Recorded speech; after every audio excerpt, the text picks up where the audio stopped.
Welcome to Fresh Tech Tips. I am Derrell Norris, CEO of Fresh Tech Solutions. I have a couple of my business partners here with me today. Hello, guys. I'm Nicholas Mbezo Daniel, founder of Aegis Project Management. And I'm Dr. Doug Franklin, CEO and co-founder of Derrell LLC. How are you guys doing today? Doing pretty awesome, pretty awesome. How about you, Nick? I'm good, man. These days have been so beautiful. I'm so glad I've been able to enjoy and go outside. It's been great. All right. So today's Fresh Tech Tip topic is closing the deal. So we're going to be talking about how to close those deals, our process and mind frame, how we go about the process. We're going to be talking about finding the opportunity. We're going to be talking about the approach. And then lastly, we're going to talk about closing the deal. So Nick, go ahead and get us started the right way. Yeah. So, clearly before you close the deal, you first have to find one, right? A lot of people think that deals are very important as far as closing them. I think 70% of companies right now would say that closing deals is their top priority. So the first part of that is finding the appropriate deals, because you find the wrong deal, you could waste time and effort and lose other deals that you probably could have closed if you picked the wrong thing. So the first thing is to know yourself, and you know thyself. So if you know what you offer as a company, what your strengths and weaknesses are, that's going to inform what kind of opportunities are out there, or what kind of opportunities you should be going after. Yeah, definitely. So we've talked a lot about your product for your business here on Fresh Tech Tips. And so we always tell you, hey, you need to know your unique value proposition. You need to know what you're providing to your clients in general. But also you got to make sure that when you know your offerings, you got to know what that means to every single client, because needs become a little different depending on who they are. And so it's really important for you to not only know thyself, but know what your client actually needs before you even start to approach the deal. Yeah, so it's all about knowing that problem, like you said. So we talked about our products and services. I want to talk about how, first you need to know your products and services and know what problems they solve. So when you're identifying those clients, then you're actually identifying those problems. So once you have those clients, it makes it easier because you already have the solution.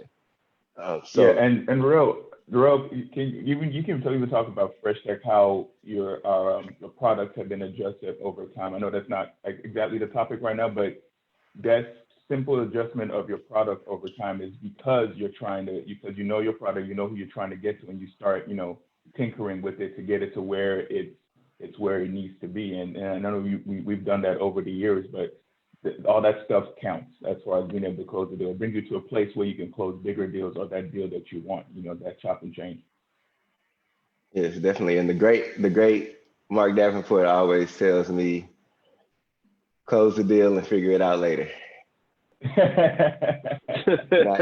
and I love it. And I love it. And we follow that advice. And that's what you do as an entrepreneur. That's how you grow.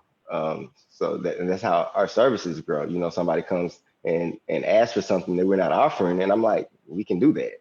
Yes, we can do that. Let's do it. And now that's a product on our service list. And I really enjoy this. This was a great tangent, Nick, because now we're talking about something that we didn't even realize we were going to talk about here, and it's a little bit about flexibility. And so we get it. You are the master of your business, and you have the general idea of what your business can do, but it doesn't necessarily mean that you can identify all the needs that a client wants based off what you believe your business truly is. And so what we've had to do at Derrell is just ask the question. And so we were going to talk about asking clients, but ask the client really what they need, and then allow yourself to have some fluidity about what your offer could truly be without creeping in scope. So customizing to some extent for your clients doesn't necessarily mean that you're giving away value. It just means that you're fitting value to what your client truly needs. Yes. So now let's talk about identifying those decision makers. So I actually have an interesting story about Fresh Tech. I always tell you guys that when we come on here, you never know what's gonna pop out. But I always tell them that I always tell everybody that those people who the people who watch us, I don't want y'all to think that we're just some high horse. We're going through this stuff, and this is an example of that. So once I had a brilliant idea a long time ago that I wanted to target apartments. I wanted to make apartment apps. Apps for apartments so their residents can come in and pay their rent and do all this amazing things like putting in maintenance requests. And they can communicate with them through push notifications. Great idea I had, and so me not doing my research, I was just let me go to an apartment complex. So I go to an apartment complex and I'm pitching this great app idea to a property manager. She's like, "This sounds awesome, but I have no control over anything that has to do with this." So this is not us at all. So you have to learn your who you need to be in front of. So that's a big step in finding that opportunity. Yeah, for sure. I remember that, and at least was good. She validated that what we were bringing was nice, but it behooves whoever is going at it. For us, I mean, it didn't matter that much. We were able to just rebound. But for some people, when the stakes are extremely high, if you go to the wrong person, maybe if it was a proprietary idea or something like that, and you go and show this person who you think is the person you're supposed to go to, now they have your idea, or you never know what can happen. So you need to at least have identify who it is that you're supposed to be talking to. In that case, this lady, she had nothing to do. And it was a situation where she's the property manager and their company was completely different than the people who owned the apartment. So there was no way she could have helped us in that scenario. And also even you need to know your client, but you also need to know the competition. And so there's different ways that you can go about finding who is doing what you're doing in your community. So it could be as easy as just doing some of the footwork for industry analysis, but there's other opportunities to get some of those answers from other places. So for example, let's say you were going for a city contract. Why not check to see who had that contract before in the past? If you're in the tech space and you're looking at what people have done with their apps or their websites, and you're trying to you want to be able to be the person who updates an app or provides a vendor with a new app, you go to the app store, figure out who created everything. Same thing with websites. You can often see who created their stuff, or just straight up ask people if they're happy. And just taking those risks will give you an opportunity to understand what's going on. And even if that client says no, you'll have some meaningful insights to know for the next client. Because maybe you're like Rel and you're out here going to try to get to as many residential complexes as you can. There's someone who beat you to the punch of the first one. There's hundreds of thousands of other places you can look at and shoot your shot. And so let's talk. Go ahead, bro. No, go ahead, Nick. I was going. Yeah, so I was going to add just one quick thing is that process helped us fine tune what we were doing, and just like what you're saying. So your competition, just reaching out to people. That competition part. Once you find your competition, even if they're beating you, depending on how much market share they are, they're doing something that you're not doing, something that you probably could do, but you didn't know you're going to be able to do. So just like that situation, how it helped us learn, okay, we need to do this and this. Competition also lets you know, hey, this is things that I need to be doing so that I can get to that level where they are. Yes, and before I started Fresh Tech, that's one of the things I actually did. I looked up that competition. I actually went through the process. Let me see what it's like to get an app developed from another company. So knowing that process, and that helped me a lot. So in the beginning. So let's talk about this approach. We're talking about customers, so let's talk about approach. How do we approach this? Let's talk about those processes, Doc. Well, it's all about having the framework around it. So like when you think about back in elementary school, they used to tell you, you know, how you're supposed to write an article. So you need to know all the W's, the who's, the what's, the where's, the where's, the why's. How do we normally do that? We look at that pain point first. So we talked about that a little bit in doing your research. So understanding the pain point of the industry, understanding the pain point all the way down to the individual business that you are interested in looking at to the best of your ability. Then additionally, identifying how much are you willing to provide these services for? Yes, you probably have standardized costs, but what happens if the client is going to ask for more or ask for a little less? Then you have to understand what your highest and lowest level of acceptance truly is. So you have to think about those things. And then most importantly, time, because even though you can make money, you can't make time back. And so you have to understand with whatever you're pitching, how much time is it going to take you? Because it's your time that you're consuming, but it's also your clients that's going to be concerned with how much time you're going to take to provide them with what they need. Yes, and that's an excellent point, especially for a company like mine, where my closing process or my sales cycle is a little bit longer than other industries. But you know, right to that point, if it's going to cost me some time on my end to provide certain kind of quotes and certain kind of detailed quotes, so that's why we started implementing, charging for certain levels of consultations, because it takes a lot to get an app, especially a big app quote. Like we're talking about $100,000 app. It's going to take a lot of time for us to break down those costs and provide you with a quote. And especially if they end up not going with us, that's wasted time. So we have to kind of figure out how to balance that. Yeah, and also, I mean, when you come into that process, when you make that approach, I mean, be ready for what it might take. So I think under 5% of deals are closed off that first meeting. So when you make that approach, when you initiate that, you need to be ready for the marathon, not a sprint. So you need to make sure, okay, what's my next step, and what's that next step going to be after that to keep going down the line to get to the point where you can't pitch that solution that you've researched, that you found out, okay, to get to that point. It might take a few calls, 20 calls, 10 calls, a few meetings. You never know what's going to be, but you need to be committed to that process, to landing or closing that deal. And I'm glad you said that, Nick. I'm loving you saying that, because let's talk about, we need to be pitching the solution and not the product. So Doug, let's talk about that. So if people wanted to see exactly what you provided, they would just go to your website. That's pretty much it. There's so much more for your business to provide outside of just saying, I make apps. What does that actually mean? And that was one of the things that we like to play around with when we're sitting in the office between Deck Launch and Fresh Tech, is just answering the questions like, what are we actually providing to people?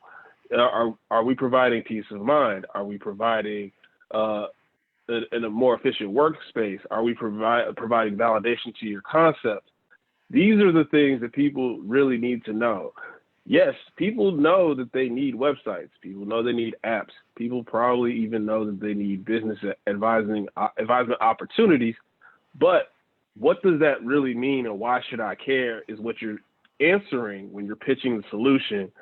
So dial back a little bit on what exactly you're bringing to the table, and really focus on the implications of what your solution provides to your client. And then, I mean, and for a lot of people who we're talking to right now, they're entrepreneurs, and maybe their operation is not that large. So I can definitely speak to this more because I'm a lot younger in the game than these two. That's finding out that a lot of that also has to do with you, the entrepreneur yourself. there's a way that you can deliver, those services, like you said, on your website. You're more than that. There's something that you have to bring to the table to the people that it actually matters. So the sooner that you identify that, the sooner that you can sell that value.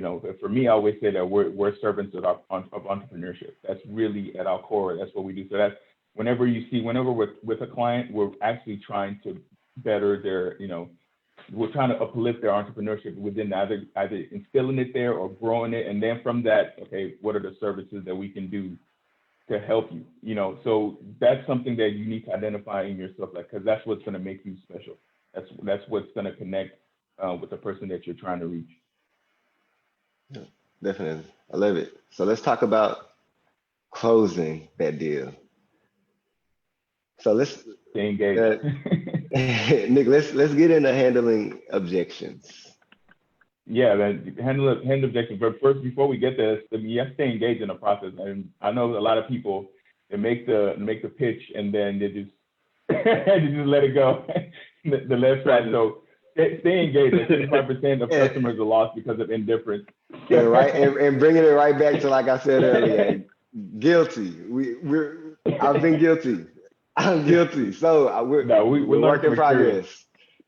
Right. Yes. And then handling objections. So pretty much while you're staying engaged with people, if they're coming back to you with something, they'll be like, okay, so I like what you pitched to me. You're hitting a pain point that I have, but here's my side of the story. This, and this doesn't work. This and this works. This is what I'm worried about. You definitely have to validate those concerns, because as that entrepreneur, what they're telling you is what is actually happening to them. Like, you're not them. They know what they're going through. So when they tell you, I'm concerned about this, this, and this, if you don't validate those, accept those, and then actually attack it like it's important, you're going to lose them. Yeah, this is a great place to make sure that you know that you're providing the solution when you pitch. And I could actually give you guys a great example of one time where we thought we were much clearer on our solution than we were, and had to handle objections. So we were giving a presentation about the value of deck launch to startup businesses, and someone stood up and looked at us and said, "Well, why shouldn't I just go get a deck off of Fiverr?" And at that point, initially I was like, "Well, I guess, was I not clear in my presentation?" Because of what we tried to share was, there's a bunch of other services that we provide beyond just doing your pitch deck.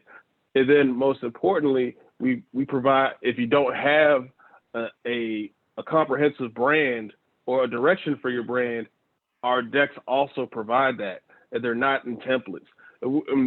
And I realized that even though in my head I thought, as we built these plans, we had everything that a client needed, we were completely missing the target for this specific set of entrepreneurs, and had to go back to the drawing board in real time.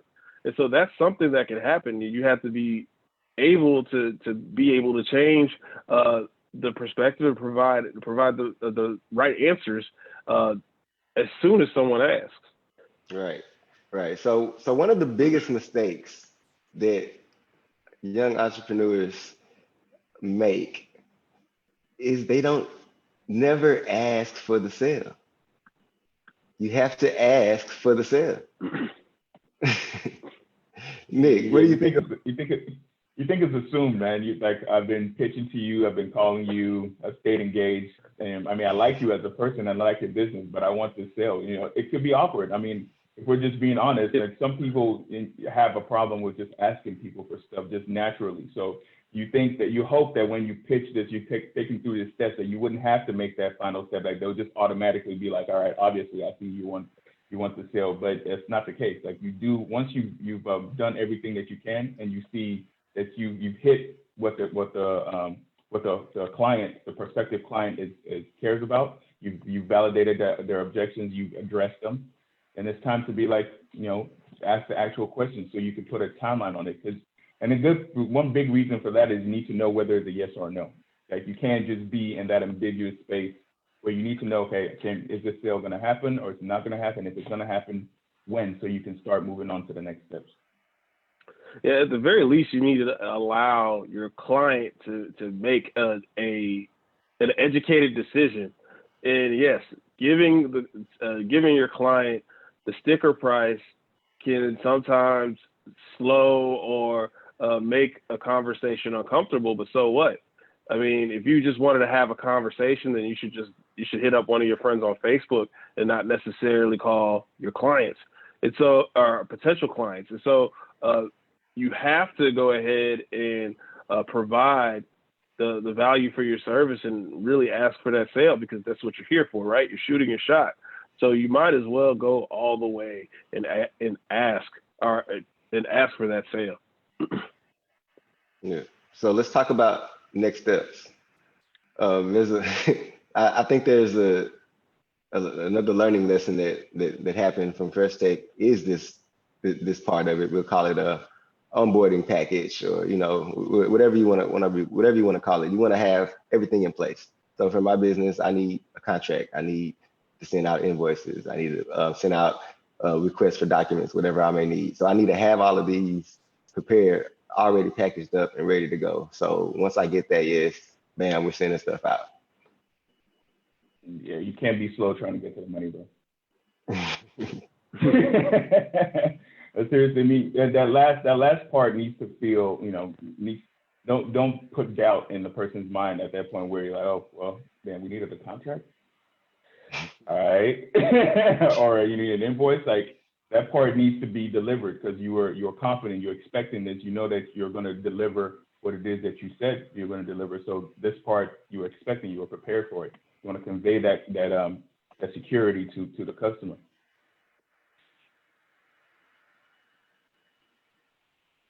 So Doug, let's talk about just a couple of components that need to go inside of that onboarding package. Yeah, so we talked about the contract. So for our contract, what we have is a handful of things. So obviously the agreement, the scope of work, how much time will take, information for communication, and we have our blanket non-disclosure agreement. So those are just a handful of things that we have as a service that so people can understand everything that's going on. And then we send invoices through software. And one of the things that we have, and this is learning experience for entrepreneurs. One of the things that we did in the past that I'm going to start doing again is a thank you email.